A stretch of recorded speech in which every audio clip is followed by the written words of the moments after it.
Bienvenidos, soy la princesa Corina, nieta de Sísifo. Escuchad los ecos del fuego, porque las grandes historias que se cuentan junto al fuego son las historias que forjaron el mundo. Ecos del fuego. Orgullo y furia divina. Medusa, la injusticia que creó al monstruo.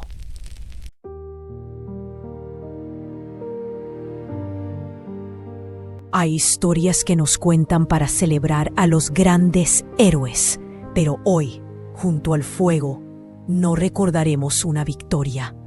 Recordaremos una injusticia, una herida que incluso hoy sigue sangrando en el alma del mundo. Soy la princesa Corina, nieta de Sísifo. Presta atención a la historia que te voy a relatar. El origen de esta tragedia se sembró en los cimientos mismos de la civilización, durante la pugna por el patronazgo de la nueva polis de Atenas.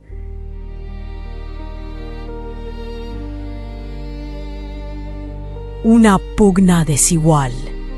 Poseidón, dios del mar y la fuerza bruta, contra Atenea, su sobrina, símbolo de estrategia y sabiduría.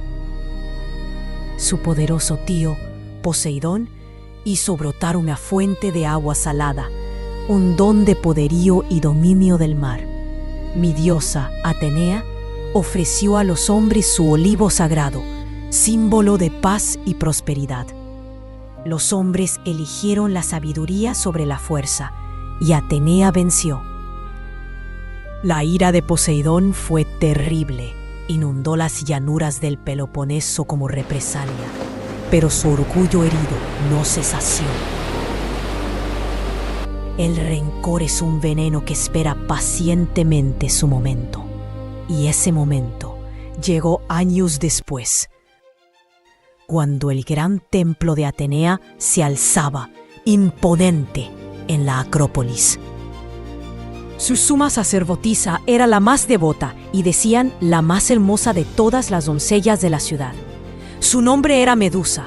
Era una mujer mortal, de buena familia, que había consagrado su vida y su virginidad a la diosa. Era bella, sí, pero de una belleza sobria y humilde, culta y amiga del saber, diestra en el telar y en toda clase de artesanías. Su celibato no era una renuncia, sino un acto de poder, una fuente de independencia y respeto en su comunidad. Muchos, al ver su devoción y su sabiduría, decían que era la propia Atenea encarnada.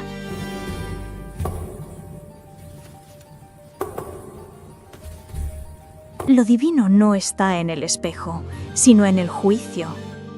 La sabiduría es nuestro reflejo sagrado. Lo demás es solo sombra.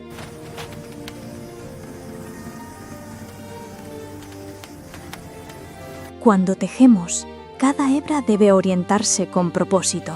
Así teje Atenea, no con fuerza, sino con orden. El telar no impone, guía, como Atenea, que entrelaza nuestras vidas hacia un destino justo.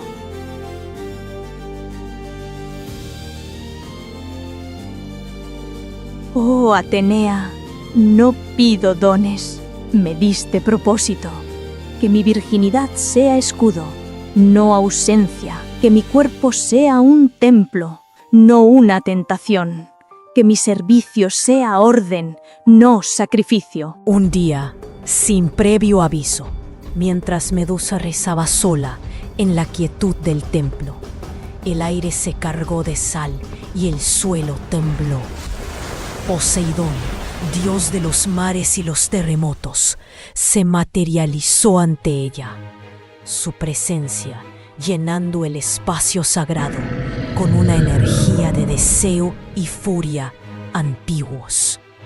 Por favor, no, mi señor Poseidón.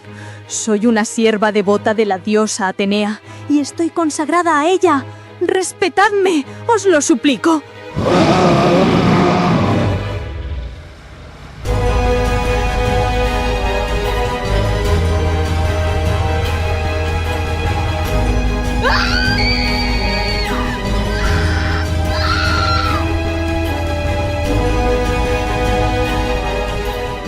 La pobre Medusa, ultrajada en cuerpo y alma, se presentó ante su diosa, su cuerpo roto por el dolor físico y su espíritu quebrado por la brutalidad de un dios.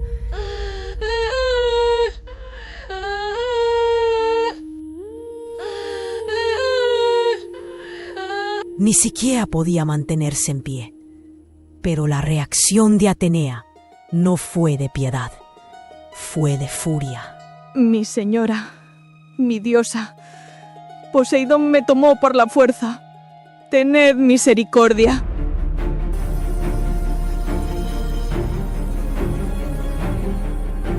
Has deshonrado mi templo, mujer. Tu presencia ha mancillado lo sagrado. Y tu belleza, que atrajo la lujuria de un dios, dejará de ser un don. Te convertiré en engendro petrificador.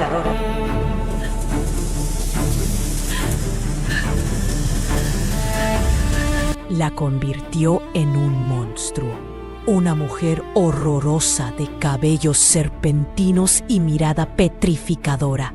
Medusa huyó, disfrazada, avergonzada, y se escondió en un lugar recóndito del norte de África, en una oscura gruta, desterrada del mundo de los vivos.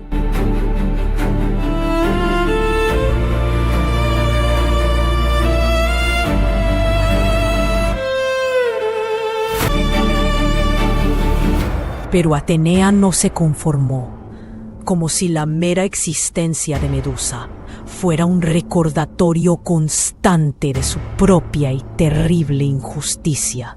Pareciera que, para enterrar la culpa, la diosa necesitaba enterrar a la víctima, y así puso precio a su cabeza. Guerreros de todas partes, buscando la gloria y el favor de la diosa, acudieron a la casa del monstruo.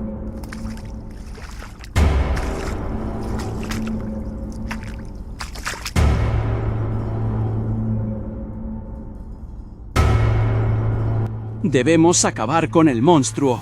Somos guerreros de Atenea. ¿Me llamáis monstruo? ¡Malditos seáis! Yo no me meto con nadie. Estoy desterrada del mundo. No soy más que una marginada. Vosotros sois los verdaderos monstruos, no yo. Dejadme en paz de una vez. ¿Os proclamáis guerreros de Atenea? Atenea me maldijo, y su propia maldición acabará con vosotros.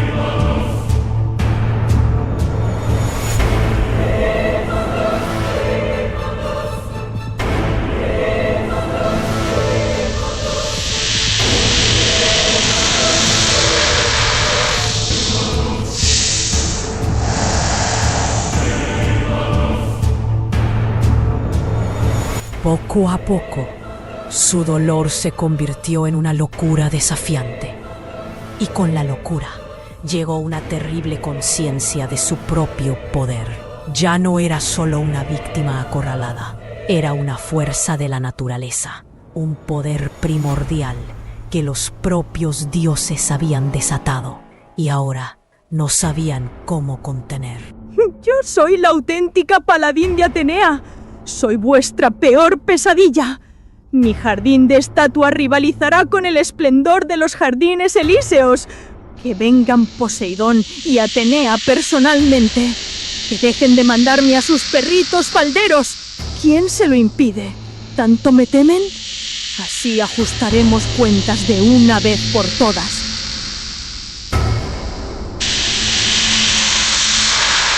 Fue entonces cuando la propia Atenea, decidida a terminar con el caos que su propia injusticia había desatado, encontró el instrumento perfecto, su hermanastro Perseo.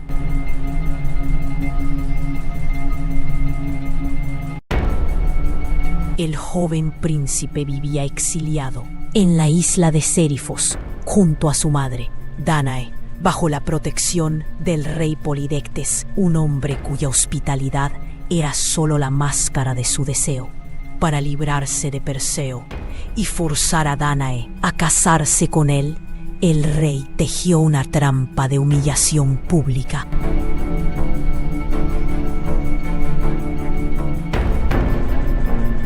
Amigos y nobles de la corte, os he convocado para celebrar nuestra unión y enriquecer el futuro del reino.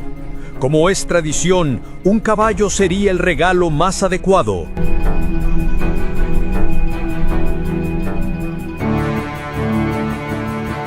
No te preocupes, príncipe Perseo. Conocemos vuestra precaria situación y la de tu noble madre. Vuestra egregia presencia será más que suficiente.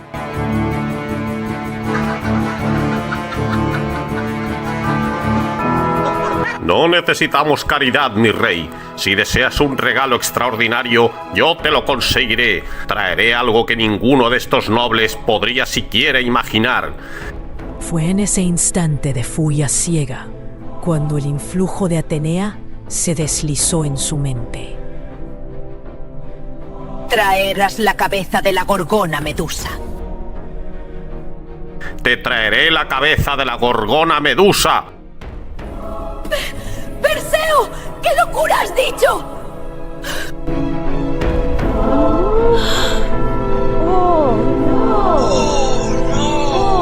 Eso sería magnífico.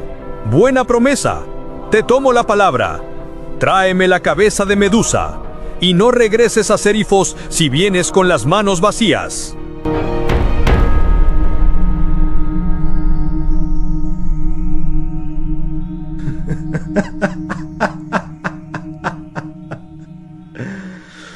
Perseo marchó preocupado, sin saber cómo podría culminar su hazaña.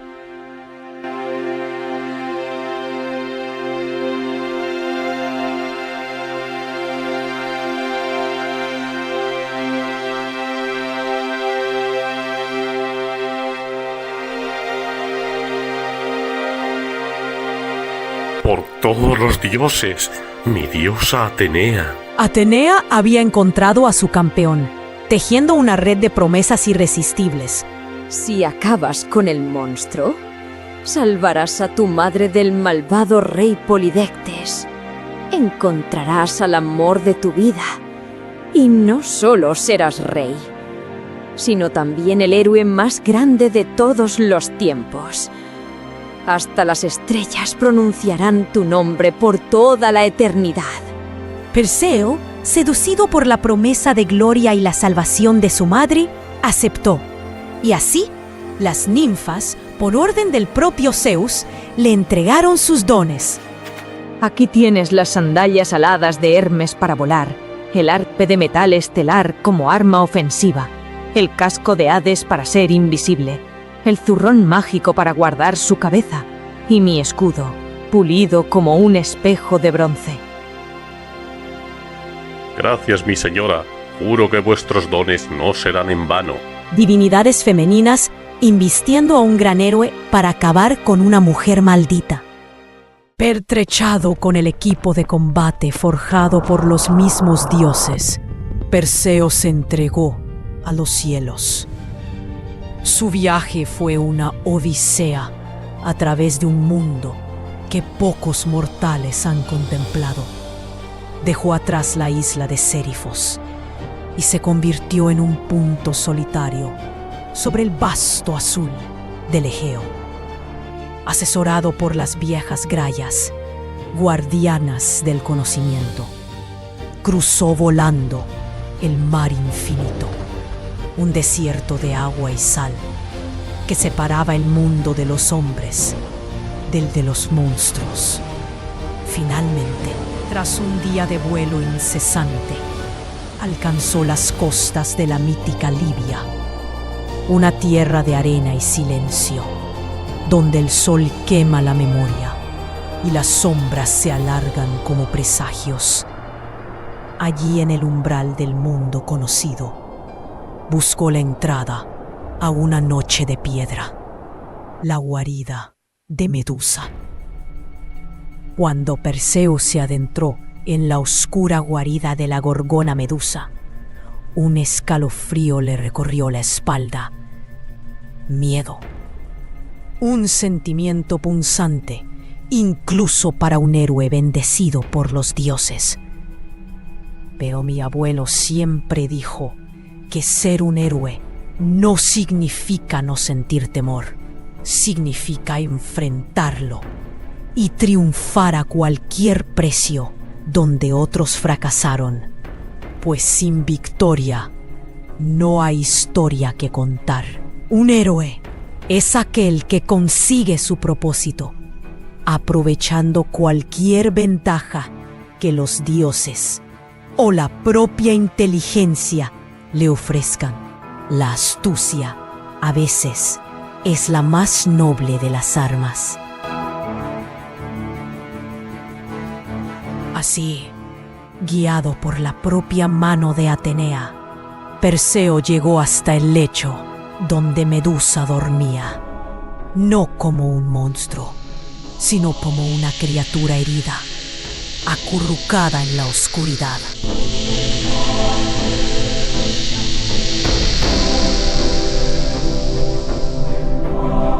Y de un poderoso tajo la mató mientras dormía.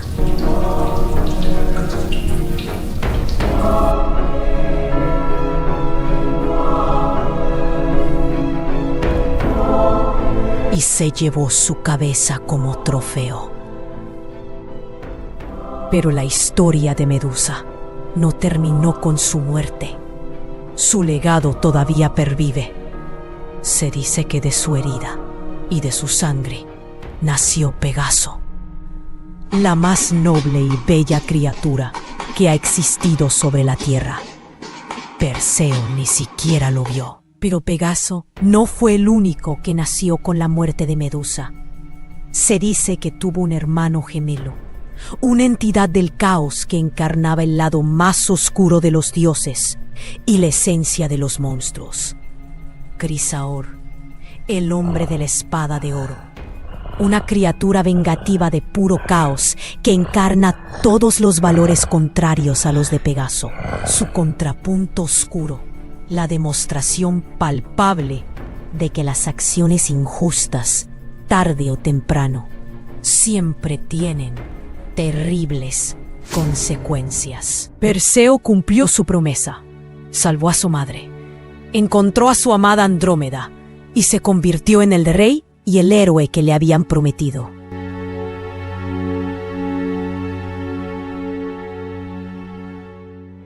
Celebró su victoria, sin saber nunca que solo había sido el instrumento de una tragedia mucho más profunda.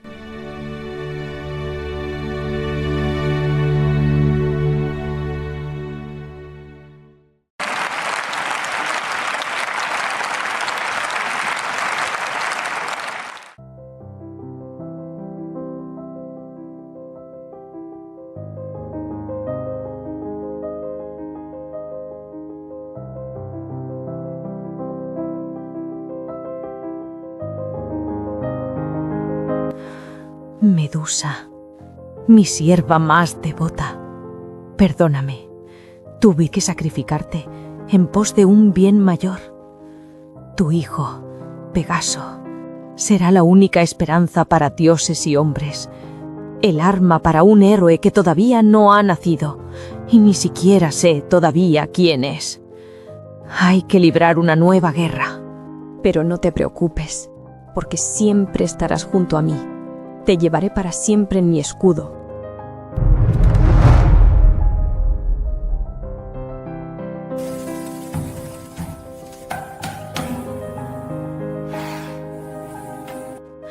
Avisa a todos los tuyos. Tenéis que encontrar al futuro jinete de Pegaso, esté donde esté. Confío en ti. No vuelvas hasta que no lo hayas encontrado.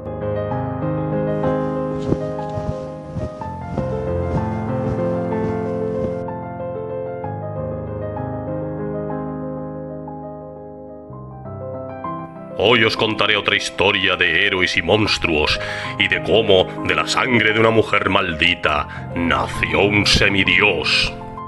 Pero antes, mirad mis pequeños, tenemos compañía. Acaba de llegar la lechuza de Atenea.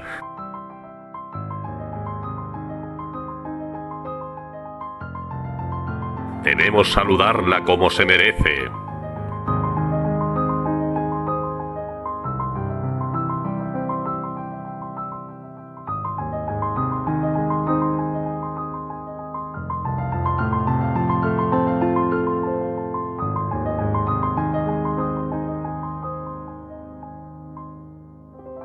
Aracne, la mortal que humilló a una diosa y pagó el precio.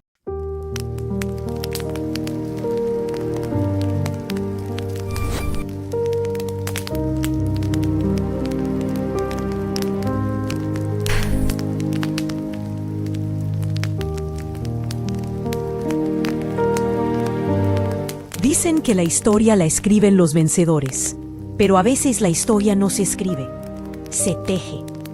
Mi abuelo Sísifo me enseñó que desafiar a los dioses requiere dos cosas: valor y astucia.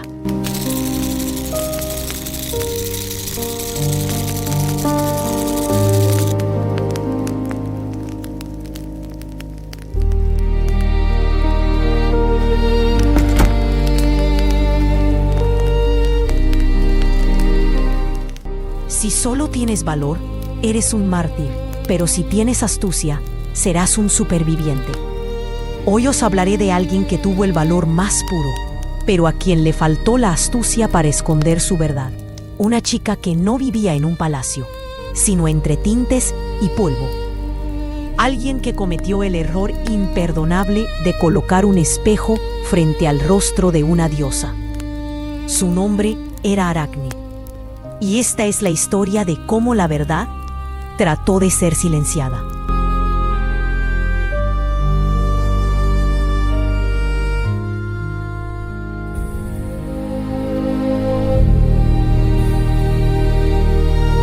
Aracne no era una princesa caprichosa. Huérfana de madre, era hija de Idmón, un tintorero de Colofón, y vivía en Ipepa, modesta ciudad del reino de Lidia en Asia Menor.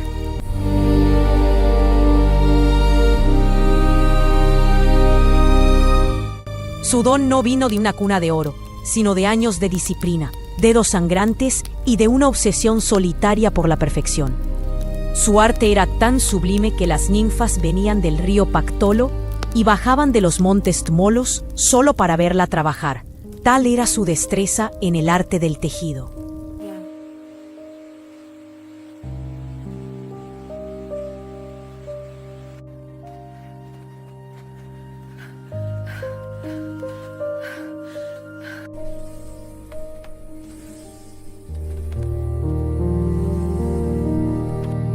Decían que debía ser la alumna más aventajada de la diosa Atenea, que tal destreza solo podía ser un regalo divino.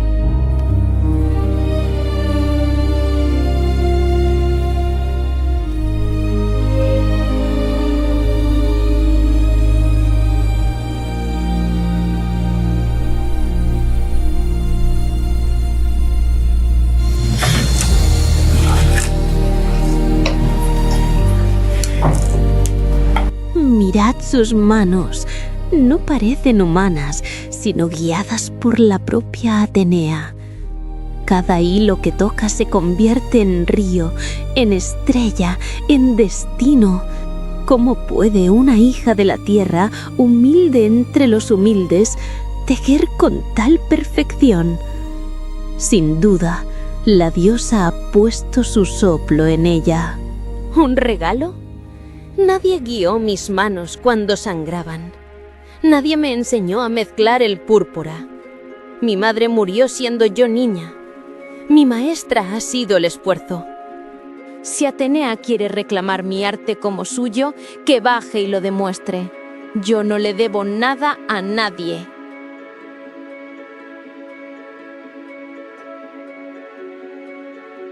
Que se enfrente conmigo la mismísima diosa Palas Atenea. A nada me negaré si me vence. Pero eso es blasfemia. No era blasfemia. Era la reivindicación del mérito frente al privilegio.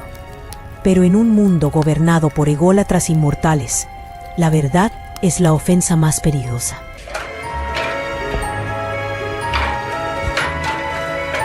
Que se enfrente conmigo la mismísima diosa Palas Atenea. A nada me negaré si me vence.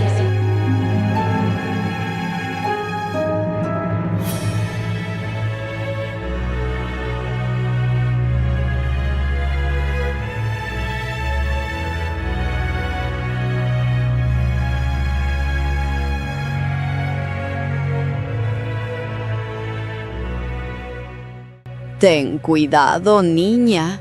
La vejez me ha dado experiencia. Busca la fama entre los mortales, pero cede ante la diosa. Pide perdón por tus palabras, y ella, que es misericordiosa, te perdonará. Guarda tus consejos para quien tenga miedo. A mí me basta con mi propia sensatez. Si la diosa es tan grande, ¿por qué se esconde? ¿Por qué no viene ella en persona? ¿Por qué evita esta contienda? Que el mejor tejido decida la verdad. Aquí me tienes. Soy la diosa Palas Atenea. El juicio ha comenzado. Atenea tejió el esplendor divino. En su tela los 12 olímpicos brillaban en su majestad. Tejió el orden del cosmos, su victoria sobre Poseidón por el patronazgo de Atenas. Y en las esquinas, como advertencia, tejió a los mortales que osaron desafiarlos, convertidos en montañas, en grullas, en la nada absoluta. Era propaganda divina, perfecta, aterradora.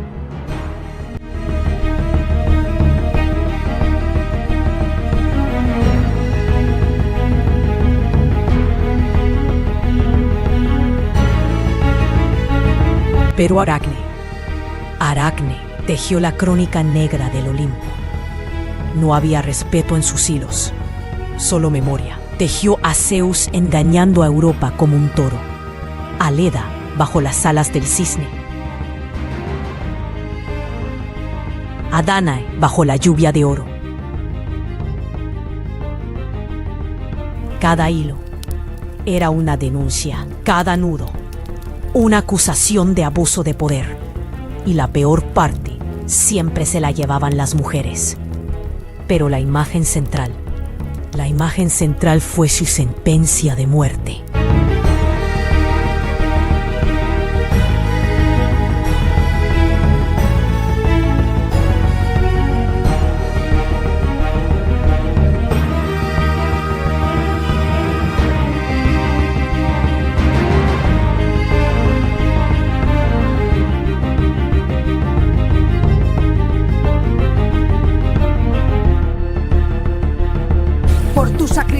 Serás maldita para siempre.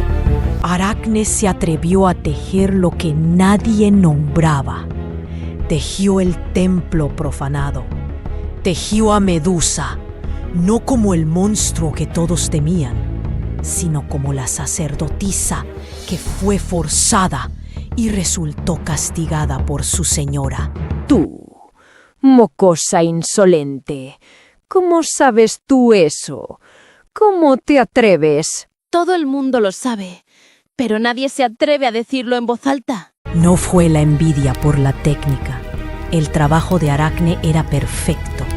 Ni la envidia misma podría haberle encontrado un fallo. Atenea vio su propio pecado reflejado en la tela. Vio su fracaso. Vio la injusticia que había cometido contra Medusa, expuesta para que el entero mundo la juzgara. Y la culpa de un dios, siempre se convierte en violencia. ¿Cómo te atreves a juzgarme?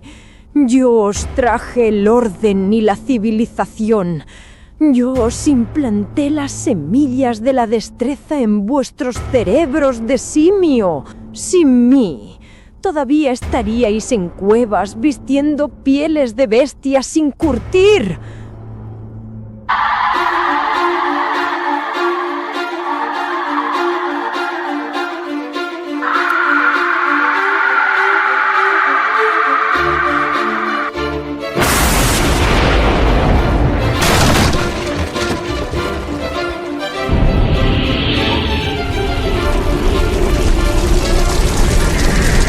Aracne, tendida en el suelo, miró a la diosa y entendió la lección demasiado tarde. Ni el mérito ni la verdad importan frente al poder absoluto. Presa del pánico y la desesperación, prefirió la oscuridad de la muerte a la luz de la tiranía. Se ató una cuerda alrededor del cuello, buscando el alivio del final. Pero Atenea no iba a permitirle una salida fácil. La piedad de los dioses es más cruel que su ira.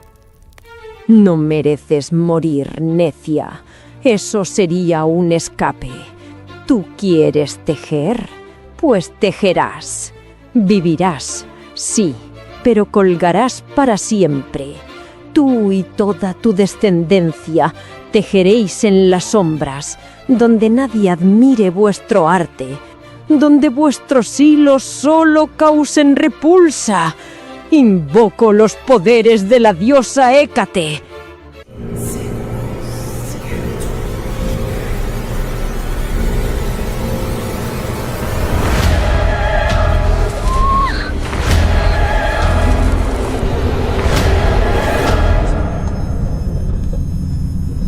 Aracne tuvo la técnica de un dios, pero la ingenuidad de un mortal. Creyó que la verdad era un escudo, cuando en realidad es un arma que si no la sabes blandir, te corta a ti mismo. Mi abuelo decía que para influir en la mentalidad de los hombres y evitar desafiar a los dioses, hay que transformar el orgullo en devoción. Los hombres y los dioses no soportan el orgullo desnudo, pero lo adoran cuando se les sirve en bandeja de humildad. Soy la princesa Corina, nieta de Sísifo.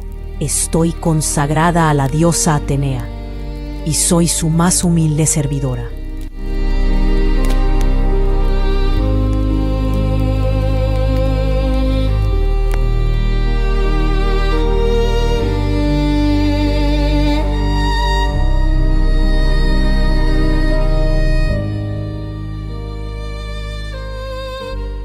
Lélape y el zorro Toumesio.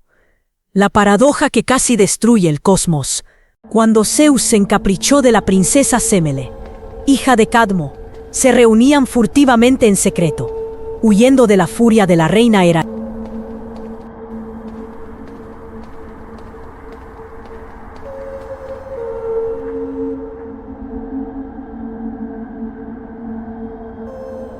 Princesa Semele, está radiante.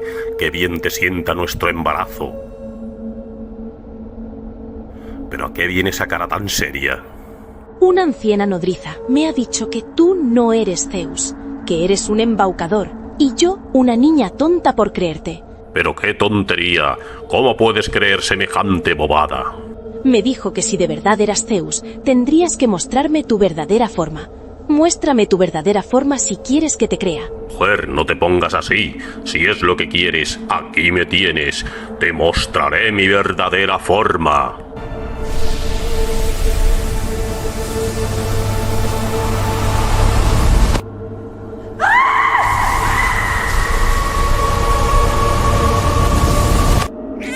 Maldición, ahora sí que la he liado, pero bien.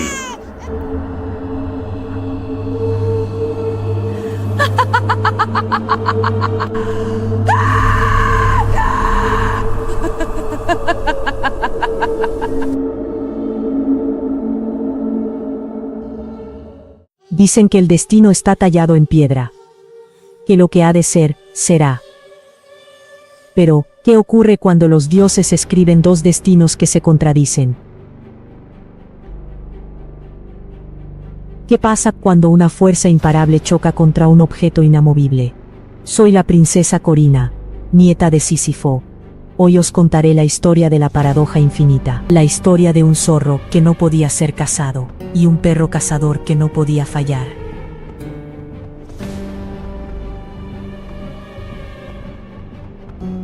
Todo comenzó en Tebas, la ciudad de las 7 puertas. Allí donde Zeus engendró a Dioniso, ofendiendo el lecho de Hera.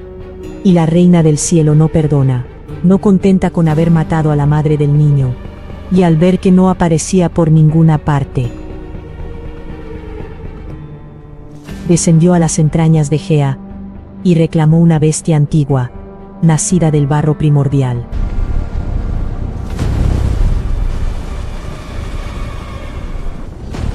Gran Madre Gea, el lecho del cielo ha sido profanado en Tebas.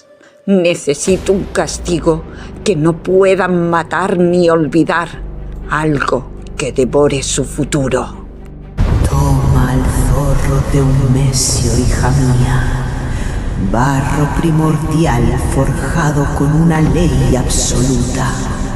Jamás será atrapado por mano divina ni mortal.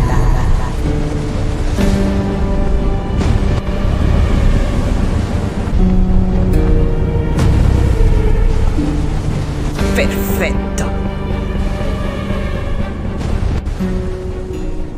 Que Tebas aprenda. La furia de Hera no es una tormenta que pasa, sino una sombra que se queda.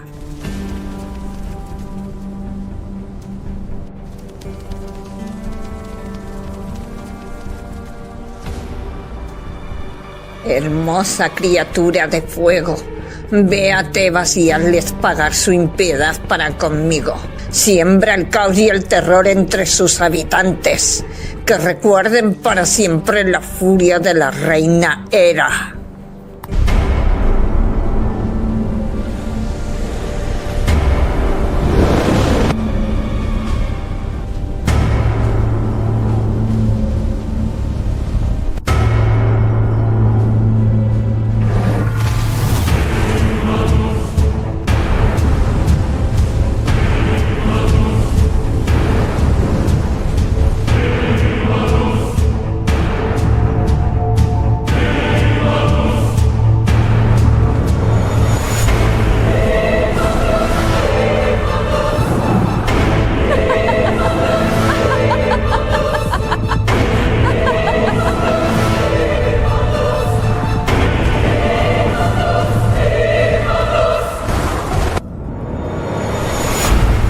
La bestia asoló la campiña, y los tebanos, aterrorizados, decidieron pagar el precio más alto, la sangre de sus hijos. Reunidos en asamblea, acordaron una monstruosidad para calmar a un monstruo, un niño cada luna llena para saciar un hambre insaciable.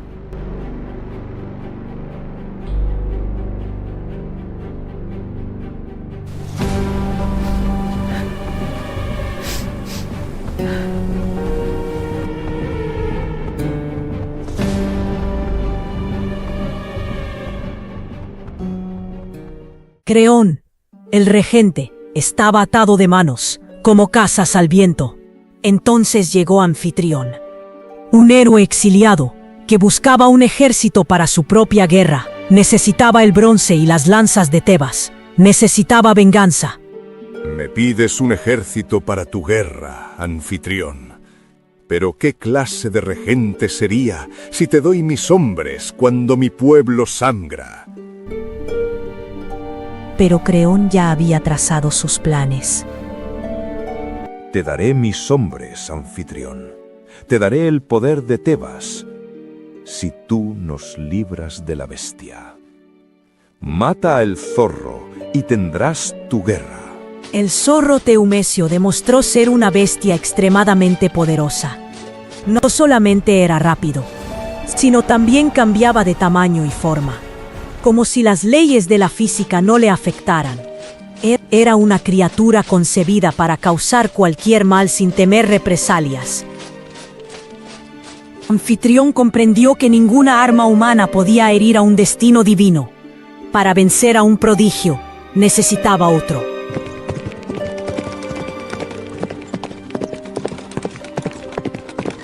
Viajó a Atenas y consiguió a Lélape.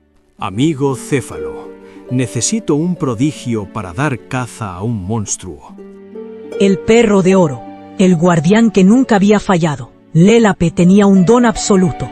Estaba destinado a atrapar siempre a su presa. Este no es un simple sabueso, Anfitrión. Es Lélape, el perro de oro. Un regalo de Zeus. Su destino está sellado en su sangre. Presa que persigue, presa que atrapa. Úsalo bien, pues no conoce el fracaso. Céfalo entregó a Anfitrión el perro de oro, un animal divino tan antiguo que había sido guardián del joven Zeus y de la cabra Amaltea, en el tiempo de los titanes. Anfitrión sintió que tenía la victoria al alcance de su mano, y así, soltó al perro ineludible contra el zorro inatrapable. Lélape, el momento ha llegado. Ejecuta tu cometido. Persigue a la bestia y arrójala de vuelta al Tártaro, al abismo del que nunca debió emerger.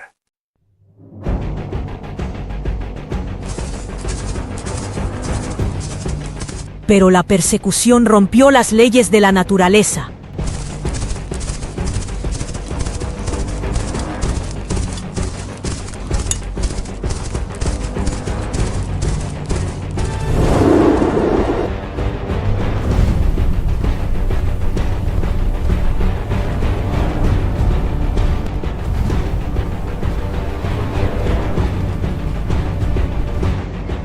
Corrieron más rápido que el restallar del látigo. Cruzaron montañas y océanos. Cada vez que Lélape ganaba terreno, porque debía atraparlo, el zorro Teumesio escapaba, porque no podía ser atrapado.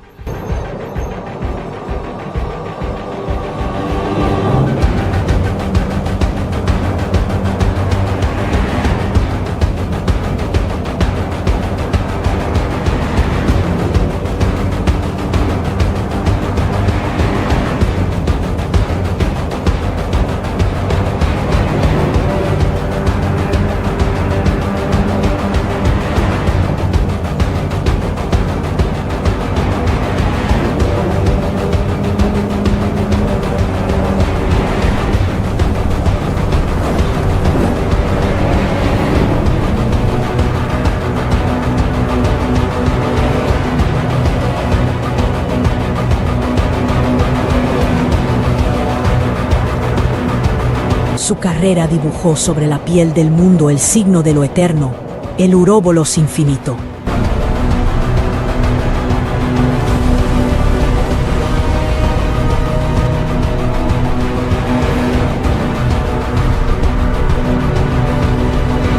Un bucle sin fin. ¿Qué ocurre cuando dos destinos absolutos chocan?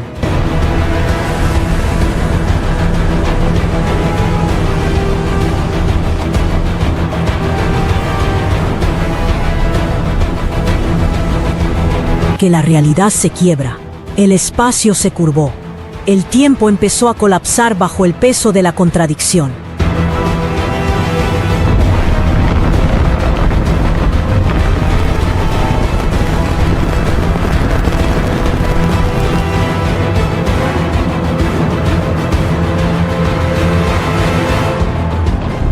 ¿Qué es lo que está pasando? ¡Basta! Dos leyes absolutas no pueden coexistir. El tejido del mundo se desgarra. Que la piedra ponga fin a esta blasfemia.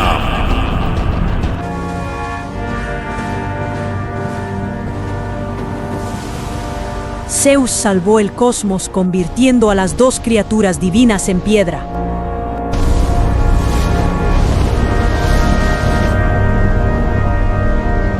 Para honrar su naturaleza, los elevó al cielo.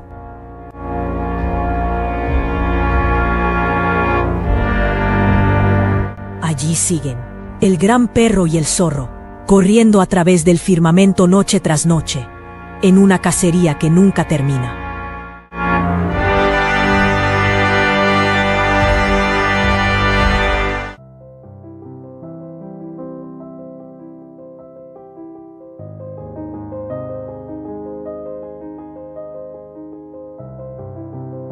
Así se resolvió la paradoja, no con sangre, sino con eternidad, recordándonos que hay límites que ni siquiera el destino puede cruzar sin romper el mundo. Pero el destino de Dionisus y el de los héroes que cruzaron esta historia aún aguardaba su momento. De la esposa de Anfitrión nacerá Alcides, que será rebautizado como Heracles, la gloria de Hera.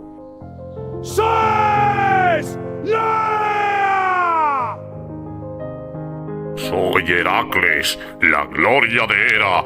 Ella es mi diosa, mi tormento y la fuente de mi poder.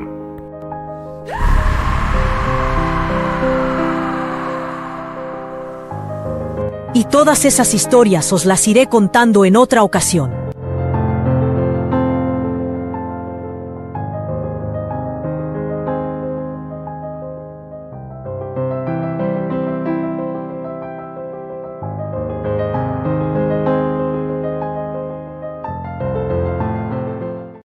La trágica historia de Calisto y el origen de la Osa Mayor. ¿Qué destino cruel convirtió una madre y a su hijo en constelaciones? Descubre la tragedia de Calisto, la ninfa que fue amada, traicionada y transformada para siempre en el cielo. La trágica historia de Calisto. Había una vez, en los tiempos mitológicos, una hermosa ninfa llamada Calisto. Su cabello era de un rojo intenso, un rasgo que la hacía destacar entre las demás ninfas del séquito de Artemisa, diosa de la caza y la castidad, hija de Zeus y hermana gemela de Apolo. Calisto, fiel seguidora de Artemisa, había jurado mantener su pureza y dedicarse por completo a la diosa. Oh bosque eterno, testigo de mi deseo, que mi alma se funda con tus luces y tus sombras. A ti, Artemisa, madre de lo salvaje, entrego mi aliento, mi cuerpo y mi destino. Sin embargo, el poderoso Zeus, rey de los dioses, se encaprichó de la belleza de Calisto. Sabiendo que no podría acercarse a ella sin levantar sospechas, Zeus ideó un plan astuto. Tomó la forma de su hija Artemisa y se presentó ante Calisto. La joven ninfa, creyendo que era su diosa, no sospechó nada y cayó en la trampa de Zeus.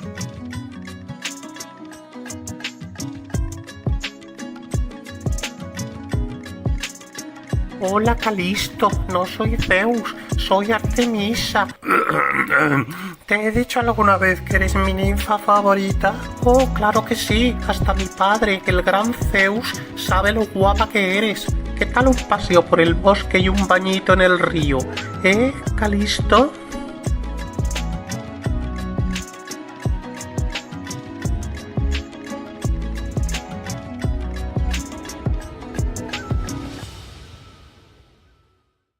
El tiempo pasó y Calisto estaba embarazada.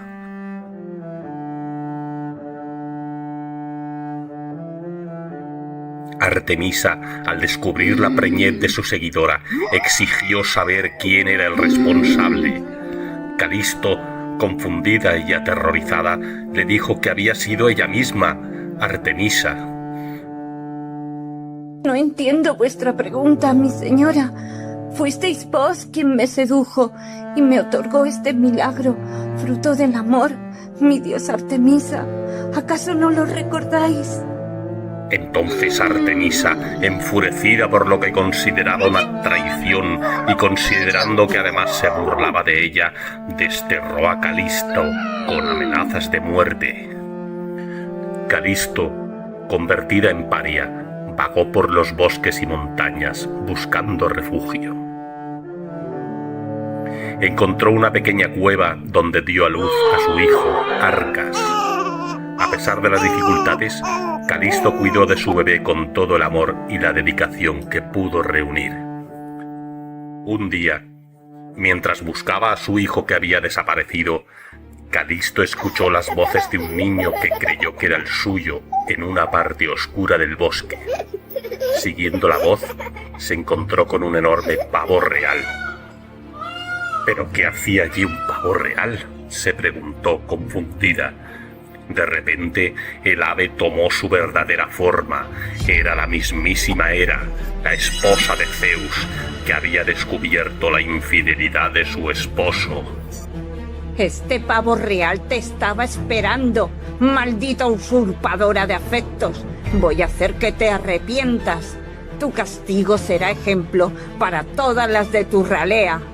Que las estrellas sean testigos de lo que supone burlarse de la reina Hera, diosa del matrimonio. Calisto, aterrorizada y confundida, se arrodilló y suplicó. No he hecho nada. Mi reina Hera, mi diosa. Debéis confundirme con otra. No he tenido trato carnal con Zeus, os lo juro. Suplico que me dejéis marchar.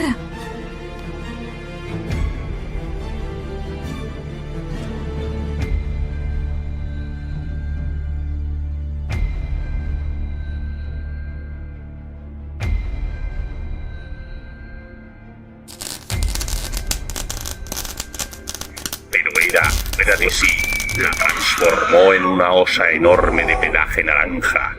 Calisto, convertida en bestia, corrió aterrorizada por el bosque, mientras Hera reía con satisfacción. ¿Qué fue de Arcas mientras tanto? Pues Arcas no aparecía porque Hermes, el mensajero de los dioses, lo había encontrado por orden de Zeus y llevado a la ninfa Maya para que lo criase en secreto. Sin embargo, un pavo real, símbolo de Hera, vigilaba desde la distancia.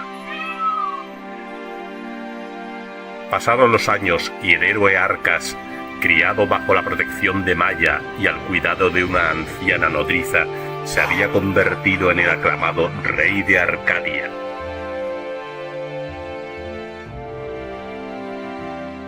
Un día, la anciana nodriza le informó que había sido visto un oso enorme de color naranja en el reino y que muy probablemente era el oso que algunos decían que mató a su madre, la ninfa Calisto. Mi señor Arcas, ¿recuerdas las noches que te hablé de la dulce ninfa Calisto? Ese monstruo te la arrebató. Mata a esa bestia. Haz que su fin sea tan terrible como el que ella sufrió. Gracias, mi fiel nodriza. Protegeré a mi pueblo y honraré la memoria de mi madre. Matar a ese monstruo será para mí algo personal.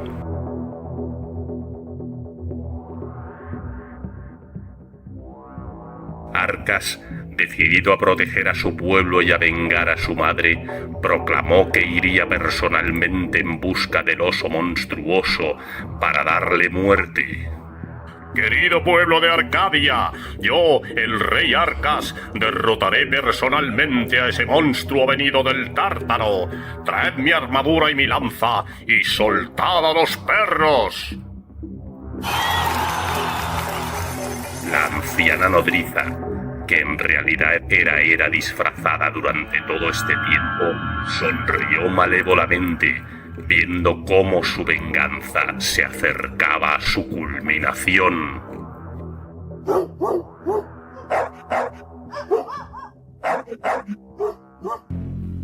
Arcas persiguió al oso a través del bosque hasta acorralarlo, pero el oso, en lugar de defenderse, se quedó quieto y miró a Arcas a los ojos, con una infinita tristeza en su mirada.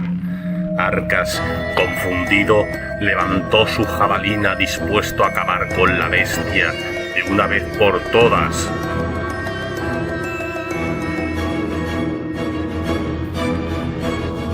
En ese momento los cielos se abrieron y Zeus apareció.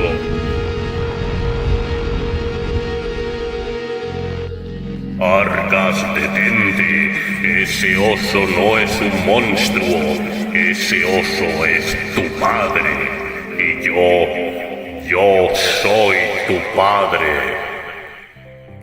Arcas, atónito, bajó su arma. Zeus, sabiendo que ya no podría protegerlos después de rebelarse ante ellos, decidió darles un final feliz. Convirtió a Calisto y a Arcas en constelaciones, la osa mayor y la osa menor, para que pudieran estar juntos en el cielo por toda la eternidad, inmortalizados en el firmamento, recordándonos su historia de tragedia y redención. Pero Hera, todavía llena de rencor, se aseguró de que las constelaciones permanecieran separadas para que nunca se encontraran. La historia de Calisto y Arcas nos recuerda la tragedia de ser peones en el tablero de juego de los dioses caprichosos, donde los inocentes pueden ser engañados y castigados sin culpa alguna. Así, Cuando los hados son desfavorables, incluso los más puros de corazón pueden sufrir injustamente.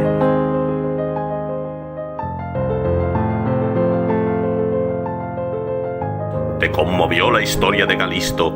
Cuéntanoslo en los comentarios.